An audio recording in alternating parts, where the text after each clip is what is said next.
চলুন ভিডিওটা দেখে আসি। নমস্কার, আমি আইনজীবী প্রতিভা, মালদার ভূমিকন্যা। বারুইপুর ঘটনা নয়ামোড়। যিনি আই উইটনেস ছিলেন, যাকে এনকাউন্টারে মেরে ফেলা হয়েছে, উনি কিন্তু পুলিশের কাছে একটা স্টেটমেন্ট, আমরা সবাই দেখেছি ভিডিওটা, উনি বলছিলেন আমি কিছু করিনি, যা করার রাজা করেছে। রাজা মিন্স ইন্দ্রজিৎ, যাকে বারুইপুরবাসী মানে বিক্ষুব্ধ জনতার গণপিটুনিতে যার মৃত্যু হয়েছে, ওনার ফ্যামিলিকে 25 লক্ষ টাকা দেওয়া হয়েছে পশ্চিমবঙ্গ সরকারের পক্ষ থেকে। মানে ওনার বাড়ির লোককে 25 লক্ষ টাকা দেওয়া হয়েছে, মানে যিনি ধর্ষণ করেছেন ওনাকে 25 লক্ষ টাকা দেওয়া হয়েছে ওনার ফ্যামিলিকে, যাতে ওনার ফ্যামিলি ভালোভাবে চলে। আর মেয়েটার ফ্যামিলি কি পেল? মেয়েটার ফ্যামিলি পেল একটা লাশ আর বঞ্চনা।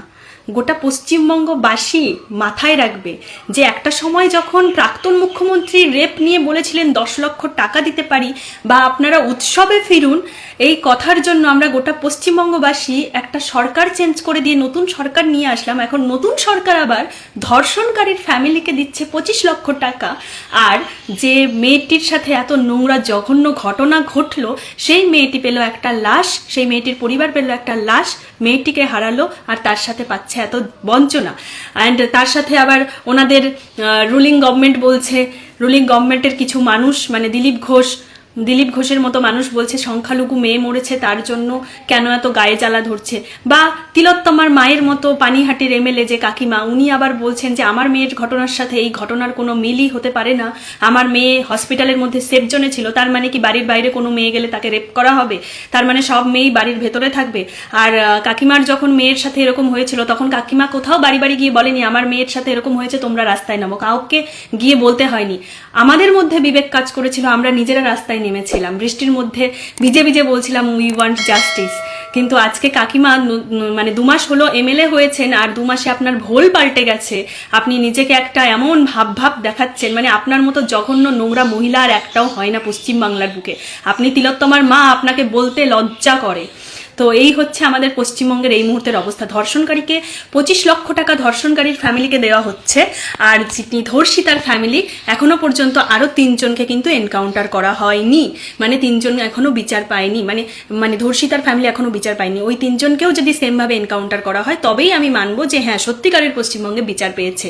কাকে ঢেকে রাখার জন্য যে মানে কে মাথা আছে এই ঘটনার পেছনে, যে এইভাবে ঘটনাটাকে লুকিয়ে দেওয়া হচ্ছে, এটা আমার কোশ্চেন নয়, এটা গোটা পশ্চিমবঙ্গের কোশ্চেন। ধন্যবাদ, জয় হিন্দ, বন্দে মাতরম, ভালো থাকবেন সবাই। সকালে ধরবো বিকালে খরচা করব বলে আপনি যে চুনোপুটিগুলোকে খরচা করবেন, বিশ্বাস করুন রাজ্যের মানুষ এগুলো ভাবতেও পারে না, আর বিশ্বাসও করতে পারছে না এখন। তা ভালোই খেলাটা খেলছেন আপনি, খেলাটা কিন্তু মন্দ নয়। কি সুন্দর আসলটাকে বাঁচিয়ে দিয়ে আর দিলেন রাজসাক্ষীটাকে লোপাট করে। আসল কথা হলো বড় নোটগুলোকে সরিয়ে দিয়ে খুচরোটাকে দিলেন খরচা করে। চুনোপুটিগুলো তো মরবেই, মরার জন্যই আছে, আপনার ভাষা এটাই বোঝায়। আসলের ঘরে চলে গেল 25 লাখ টাকা, একজন বাড়ির সদস্যের চাকরি, বাবার বৃদ্ধ ভাতা, মায়ের অন্নপূর্ণা যোজনার পার্মানেন্ট ব্যবস্থা। এই না হলে বিচার ব্যবস্থা, এর থেকে আর বেশি কি আশা করে মানুষ? ঠিকই আছে, বাংলা সিরিয়াল আর বাংলা সিনেমাগুলো এর থেকে অনেক ভালো ছিল।